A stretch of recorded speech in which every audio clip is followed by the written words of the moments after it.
They have reared their head in multiple scenes, but with the arrival of former teammate Garrett, what once felt incidental now drives the conflict. This is messy too, but the good kind of messy. Garrett's return exposes the disconnect between Kayce and Pete that I had noticed but wanted to ignore, thinking it wasn't a big deal. While Pete is the leader of this group, it has repeatedly become evident that Kayce does not respect him as such. He breaks protocol, manipulates, or snaps at Pete as if they share the same rank. And with Garrett, it is hinted that something happened in the SEALs that they covered up. It was so bad that another team member lost their life, and Garrett suffers PTSD from that whole affair. Tensions between Kayce and Pete flare up this hour, and they threaten to explode if the universe keeps revisiting that thread. I hope the universe revisits that thread because that's the kind of juicy drama Marshals should lean into, not secret and not so secret office romances. The case this hour is also quite interesting because it leans into atypical procedural storytelling that is becoming more common at CBS. Most procedurals introduce cases and resolve them neatly in one episode, and it can feel anticlimactic and repetitive. Breaking down cases into 2 or more episodes allows the show to explore the nuances and twists without worrying about time constraints.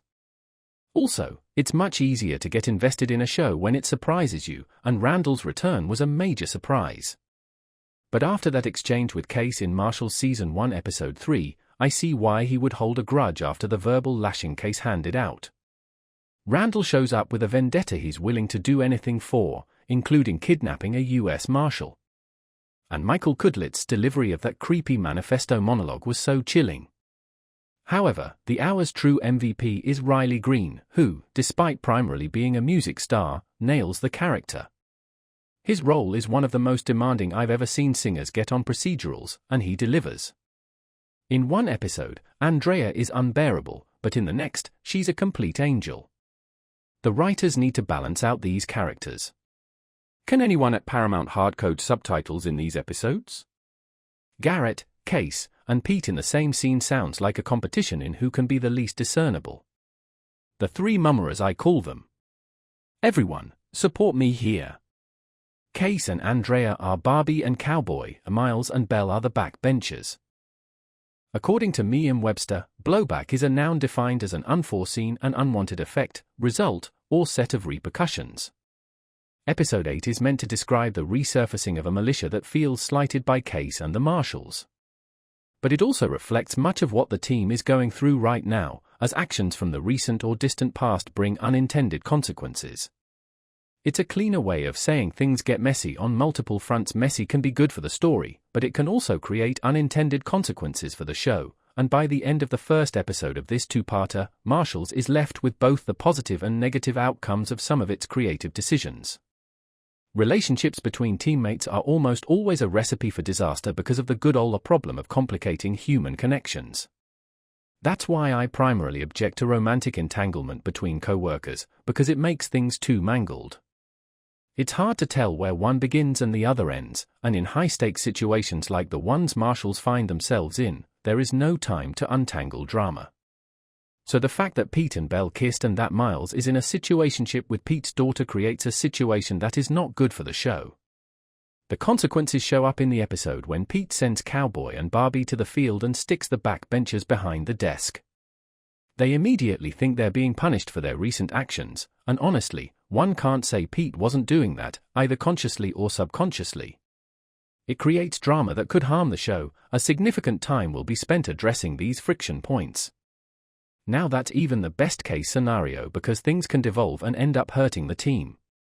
If matters reach that point, the writers can either go full soap opera or just ignore logic and brush everything under the carpet. In both scenarios, that's a terrible outcome for entertainment value. So part of me hopes that the kissing and dating will be resolved as soon as possible, and it'll be that crazy thing we recall in later seasons. Hey, remember when Pete and Belle kissed, and it was so awkward for a couple of episodes? This team is already dealing with significant structural problems, it doesn't need more added. Some of those significant structural problems stem from Kayce and Pete's shared history with the SEALs. Last week, Marshals ended on a major cliffhanger, the show's first, to be continued, and this week they're back to live up to their promise, wrapping up the case of the 10 Broken Rock Reservation girls who have been trafficked, as well as a few more personal storylines for the team. For the last several weeks, mentions have been made about a ceremony honoring people from the reservation who have died, including Kayce's late wife Monica. This week, the time has finally come, and on the one-year anniversary of Monica's death. Naturally, tensions are running especially high at the Dutton house, where Kayce is ignoring his own grief by working on the case of Haley, a young friend of Tate's who he let return to the people trafficking her last week in the hopes of preventing other girls from dying. Tate believes that Monica's spirit led them to find Haley in the first place, and that getting her back would be a form of honoring Monica, so suffice to say he's none too pleased at his father's lack of progress. Tate's not the only one, either. Miles is still furious with Kayce for letting Haley go and has been putting off notifying the mother of one of the other missing girls, Ava, after the team discovered last week that Ava had been killed.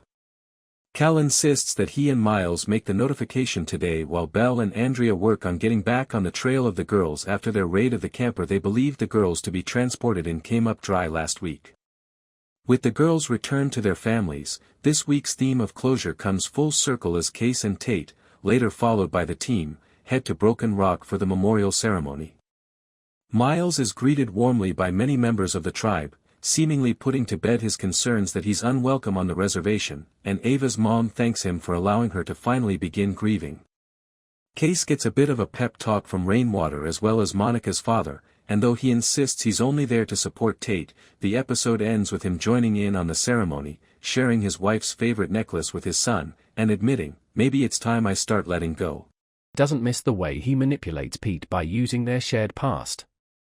The other team members feel like supporting characters in Kayce and Pete's show, but for some reason, I think Kayce knows what he's doing with the Ronin name drop. Andrea observes how quickly Pete responds, and who knows what may have happened if Kayce had done that during a gunfight. Kayce is an outsider to this group, which is detrimental to both him and the team, as evidenced by his sporadic absences to take care of the ranch, his covert signals with Pete, and his improper initiation. Even more worrisome, though, is his uncontrollably erratic conduct. In this episode, he departs from his crew to pursue the escaped criminals, as we saw in the season premiere. Television hero moments make the experience worthwhile, but when a character consistently defies authority or deviates from the plot, it becomes a major issue for everyone.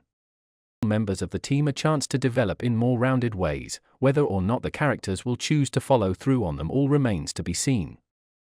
Here's what you missed on this week's episode. The primary plot of this week was divided among two cases. On one side, Harry, the head of the Marshals office, tasks most of the team with an investigation into one of their own, Kayce, of course. It seems that Clegg, the potential season big bad who was introduced last week, has filed a complaint with the Department of Justice saying that his son was actually unarmed when Kayce shot him in episode 3. As such, Kayce is benched. This will last approximately 30 seconds, while Andrea leads Belle and Miles in their own investigation of the shooting to try and get out in front of the DOJ inquiry. The team feels openly conflicted about this, with Belle and Miles clearly on Kayce's side, while Andrea is in the awkward position of having to choose her loyalties. Harry wants her to dig up some reason to kick Kayce off of the team before the DOJ uncovers any Dutton family skeletons, not quite going so far as telling her to manufacture evidence, but implying heavily that her ability to get rid of Kayce could result in her much hoped-for transfer back to her old team in DC. There's, frankly, a lot of run-around in this plotline as the team tries variously to track down any motive Kayce would have to kill Clegg's son. Clegg threatens to go to the press, an old Yellowstone plotline involving Tate's kidnapping is discussed, and Harry attempts to railroad Kayce on some very thin evidence, all of which I'm just going to hand-wave away for the moment as it ends up feeling like much ado about nothing. In the end, when the team manages to turn up some trail cameras that recorded a video proving that Kayce was in the right all along, convenient. Kayce's badge is saved. The team all feel bad for investigating him, even though it was literally their jobs. Harry is pissed off at Andrea, but Andrea feels the same way and warns him never to manipulate her like that again. On the other side of this week's plot are Kayce and Cal, who, truly 30 seconds after Harry tells Kayce he can't work cases, head out on a search and rescue operation with the Rangers. A rich local landowner and his helicopter pilot have disappeared amidst high winds and dangerous weather. the guys head out on horseback to search part of the grid, in case you were worried that the helicopter might have crashed in any other sector, don't, and also for some good old manly bonding time amidst discussions about Kayce's issues with rich guys who buy lots of ranch land and acting like king of the valley, daddy issues, whether Kayce killing Clegg's son was justified, and another lecture about Kayce not making friends with the team. They managed to get held at gunpoint by a scruffy man who's living off the grid in the middle of the woods. Scruffy man is no match for Kayce, naturally, but the guys don't have time to deal with him because they can see the smoke from where the helicopter crashed, so they tell him to go to the ranger station and turn himself in, likely. At the crash site, they find the rich rancher, Tom Weaver, injured, and his pilot near death. The weather is getting worse, so they're going to have to attempt to get both parties back to the ranger station by horseback, only no, actually, they won't because, to quote my notes, oh, dip. A bear. Despite how dramatic that seems, the bear is scared off in short order, though not before jostling the helicopter enough to exacerbate the pilot's injuries, resulting in the death. Kayce blames Weaver for having them out surveying land in the weather, but Weaver clearly feels guilty and they have a long talk about living in their father's shadows, so Kayce forgives him, daddy issues again. Calvin and Miles manage to get Weaver out safely, though not before Scruffy Man returns, shocking, to steal their supplies and try to shoot them. Kayce goes to visit Weaver in the hospital afterwards, where he provides him with some handy ranching information. Weaver insists on lending him some ranch hands as repayment for saving his life, and Weaver's beautiful blonde daughter, Dolly, visibly contemplates NSFW ways she could also show her gratitude, having apparently taken Cal's nagging about. Hanging out with the team to heart, Kayce joins them all at the bar, with Dolly. As Andrea says, I know what grateful looks like, and that's not how she's eyeing you. Saddle up, cowboy. In the final moments of the episode, Dolly corners Kayce up, gently teasing him about being introverted, and tries to cajole him into showing her what Montana has to offer. Kayce says, maybe. For the second week in a row, there's no Tate in the episode. There are a few fun character details in this episode that don't quite come to anything, but might be seeds for the future, including, Andrea went to law school, though she didn't graduate, Belle plays golf, and gambles on it, Miles ghosted a woman who also goes to their bar. Okay, not so much for Miles this episode. Easily the most interesting side tidbit of the episode came toward the end when Calvin reveals that Maddie, the bartender he's seemingly been trying to win over all season, is, in fact, his daughter. He took the placement on the team to be closer to her, but now she doesn't want anything to do with him because, well, he was a crappy father for 20 years. Fair enough. I realize this is entirely beside the point of the series, but the show keeps bringing it up and forcing me to think about it. Kayce says he has 300 pairs, that's 300 cows with calves, for those who weren't raised in cattle country. Weaver says he's going to lend Kayce some ranch hands to deal with said cattle. Kayce has previously said that Rip also got his some ranch hands. So where the heck are these ranch hands? Why are they never around? Why is this show forcing me to think about animal husbandry when it clearly just wants to run around the woods and shoot guns? And get out in front of the DOJ inquiry. The team feels openly conflicted about this, with Belle and Miles clearly on Kayce's side, while Andrea is in the awkward position of having to choose her loyalties. Harry wants her to dig up some reason to kick Kayce off of the team before the DOJ uncovers any Dutton family skeletons, not quite going so far as telling her to manufacture evidence, but implying heavily that her ability to get rid of Kayce could result in her much hoped-for transfer back to her old team in DC. There's, frankly, a lot of runaround in this plotline as the team tries variously to track down any motive. Kayce would have to kill Clegg's son. Clegg threatens to go to the press. An old Yellowstone plotline involving Tate's kidnapping is discussed, and Harry attempts to railroad Kayce on some very thin evidence, all of which I'm just going to hand-wave away for the moment as it ends up feeling like much ado about nothing.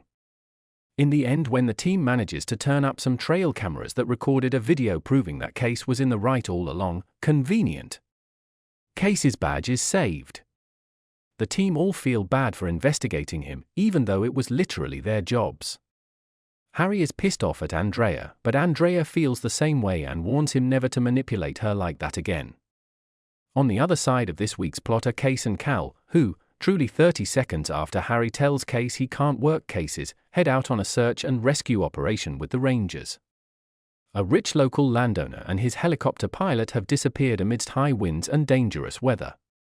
The guys head out on horseback to search part of the grid, in case you were worried that the helicopter might have crashed in any other sector, don't, and also for some good old